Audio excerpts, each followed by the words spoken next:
আমার পাশে দেখছেন, এটা মানুষের মাথা দিয়ে মগজ বাইর হয়ে আছে। এই যে দেখেন, এটা অ্যাকচুয়ালি মগজ না, এটা তার হেলমেটের অবস্থা। কিন্তু আল্লাহ না করুক, কোনো যদি একটা দুর্ঘটনা ঘটে, এরকম কিন্তু মাথার সাথে ঘটতে পারে। এটা খুব একটা অস্বাভাবিক বিষয় না। দাঁড়ান, এটা পার হয়ে নেই, না হয় এখনই সিগনালে করতে হবে। যা, পার হয়ে গেছি। ওরে বাপ রে বাপ, ভাইয়া ধরিও না ভাইয়া। কাগজপাতি সবই আছে, সবই ঠিকঠাক, সবই আপডেটেড, বাট তাও একটা আশঙ্কা কাজ করে।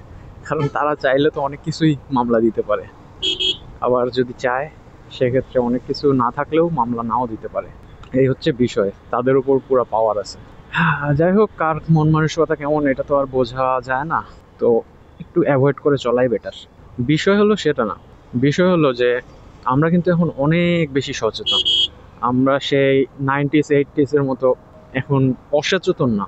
মানে বাইকারদের কথা বলতেছি, আমরা যথেষ্ট পরিমাণ এখন সচেতন হয়েছি। আমরা সেফটি গার্ড ইউজ করি, প্লাস ভালো মানের একটা হেলমেট ইউজ করি, গ্লোভস থেকে শুরু করে নানা টাইপের সেফটি আইটেমস আমরা ব্যবহার করি। বাট এখনও দেখা যায় কিছু কিছু মানুষ সেই আমদাদ আমলের একটা টুপি লাগায় বাইক রাইড করতে বের হয়ে যায়। তাদের এটা করার পেছনে একটা কারণ থাকে, তারা ভাবে যে আই এম প্রো, আমার আবার কি হবে। কিন্তু বদ্দা, একটা বিষয় মাথায় রাখবেন, অ্যাক্সিডেন্ট কিন্তু একজনের দোষে হয় না। অনেক সময় দেখা যায় যে আপনার কোনোই দোষ নাই, বাট তাও আপনি অ্যাক্সিডেন্ট হয়ে গেছেন। এর পেছনে কারণ থাকে অন্য যেই মানুষ থাকে তার অসচেতনতা। কনফিডেন্স থাকা ভালো অবশ্যই, আপনি বাইক চালাচ্ছেন, আপনাকে তো কনফিডেন্স হইতেই হবে। কনফিডেন্স না হলে হিসাব রাখবেন কেমনে? এই যে সামনে এখন গাড়িটা কতক্ষণে থামবে, কতক্ষণে আপনি এই জায়গায় যাবেন, কিন্তু তার আগে তো মারামারি লেগে গেছে। চোর বাটপার ধরছে হয়তো বা। আচ্ছা যাই হোক, তো বলতেছিলাম কনফিডেন্সের কথা। হ্যাঁ, কনফিডেন্স কিন্তু আপনাকে রাস্তার মধ্যে অবশ্যই রাখতে হবে। এই যে আমি এখন ব্রেক করলে আমার কত তাড়াতাড়ি থামবে গাড়িটা, কোথায় গিয়ে গাড়িটা থামবে, বা সামনে ওই যে মানুষগুলো যাচ্ছে এনারা কতক্ষণ সময় পার হবে, সব কিছুর ম্যাথমেটিক্যাল ডিসিশন কিন্তু আপনাকে নিতে হয়। প্লাস কনফিডেন্স রাখতে হয় যে আমি এপাশ দিয়ে যাবো, অটোটা এখন এদিক চাপাবে না। এই টাইপের অনেক ধরনের ক্যালকুলেশন করে কনফিডেন্স রাখে, তারপরেই কিন্তু বাইক রাইড করা হয়। সো কেউ যদি বলে যে কনফিডেন্সের দরকার নাই, তাহলে সেটা হচ্ছে ভুল। বাট ওভার কনফিডেন্স কখনোই কোনো ক্ষেত্রেই ভালো না। আমরা অনেকে অনেক বছর থেকে বাইক রাইড করি, 8 বছর 10 বছর প্লাস। সেক্ষেত্রে আমাদের মধ্যে একটা কনফিডেন্স তৈরি হয়ে যায় যে আমাদের তো কিছুই হবে না, অ্যাক্সিডেন্ট আবার কেমনে হবে। বাট এই ধারণাটা একদমই ভুল। দুর্ঘটনা কখন কোথায় কার কেমনে হবে কেউই বলতে পারে না। তো আপনি যদি আপনার সেফটিটা নিশ্চিত করে চলতে পারেন, সেক্ষেত্রে দেখা যায় যে আপনার পরিবারও কোনো টেনশনে থাকে না। না হলে আপনি যদি বিনা সেফটিতে চলাচল করেন, সেক্ষেত্রে আপনার পরিবারও কিন্তু দুশ্চিন্তার মধ্যে থাকে যে হয়তোবা আপনি আপনার পরিবারের একমাত্র উপার্জনক্ষম ব্যক্তি। সেক্ষেত্রে এখন আপনি বাইক রাইড দিতে পারেন, অথবা যে কোনো কর্মে ব্যস্ত থাকতে পারেন, বা যে কোনো কর্ম করতে পারেন, কিন্তু কে যে কোন দিক দিয়ে যায়। কিন্তু আপনার সেফটিটা তো আপনাকে বুঝতে হবে, কারণ আপনার উপর আপনার ফ্যামিলির আরও 2-4 জন বা 5 জন 10 জন যেটাই হোক না কেন, এনারা নির্ভর করে আছে। সো আপনার সেফটি আপনাকে মাস্ট বি মেনটেন করতেই হবে। আর এখন আসি সেফটি হেলমেটের কথায়।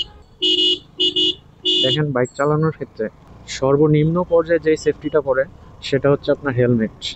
হয়তোবা ছোটোখাটো অ্যাক্সিডেন্ট হইলে আপনার হাত পার উপর দিয়ে যাইতে পারে, সেক্ষেত্রে খুব বেশি হলে হাতটা বা পাটা কেটে ফেলার লাগবে।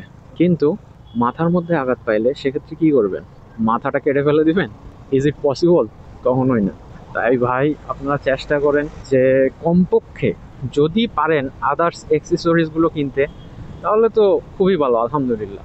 বাট সর্বনিম্ন না হইলেই যেটা চলে না, হেলমেটটা ভাই আপনারা একটা সার্টিফাইড হেলমেট কিনেন। এরকম বাটি হেলমেটগুলো ইউজ করিয়েন না। এটা জাস্ট মনে করেন যে রাস্তায় পড়ার সাথে সাথে ফাটে যাবে, একটা সেকেন্ডও লেট হবে না। তো বদ্দা, আপনাদের কাছে আমার একটাই রিকোয়েস্ট, আপনারা প্লিজ সার্টিফাইড হেলমেট অবশ্যই ব্যবহার করেন। আপনাদের ফ্যামিলির কথা চিন্তা করে হইলেও হেলমেটটা ইউজ করেন। এটা যে কোনো হেলমেট হইতে পারে, ডট বা আইএসআই, এগুলোর সার্টিফিকেশনের ব্যাপারে আসলে অনেক প্রশ্ন আছে। এগুলো হচ্ছে প্রশ্নবিদ্ধ সার্টিফিকেশন। তাই আমি বলবো, যদি পসিবল হয় সেক্ষেত্রে ইসিই সার্টিফাইড একটা হেলমেট কিনে নেন। আর যদি না পসিবল হয় সেক্ষেত্রে আপাতত এখনকার মতো চলার জন্য একটা ডট হেলমেট তো অবশ্যই ক্রয় করেন, সেটা যে কোনো ব্র্যান্ডের হতে পারে। এখন 3000-এর মধ্যেই অনেক ডটের হেলমেট পাওয়া যায়, বা সেভাবে যদি খোঁজ নেন ইসি সার্টিফাইডও হেলমেট পেয়ে যেতে পারেন। তো বদ্দা অনেক জ্ঞান দিলাম, কিছু মনে করেন না, এটা জাস্ট বললাম আপনাদের কথা চিন্তা করি। আমি তো আলহামদুলিল্লাহ ইসি সার্টিফাইড হেলমেটই ইউজ করতেছি।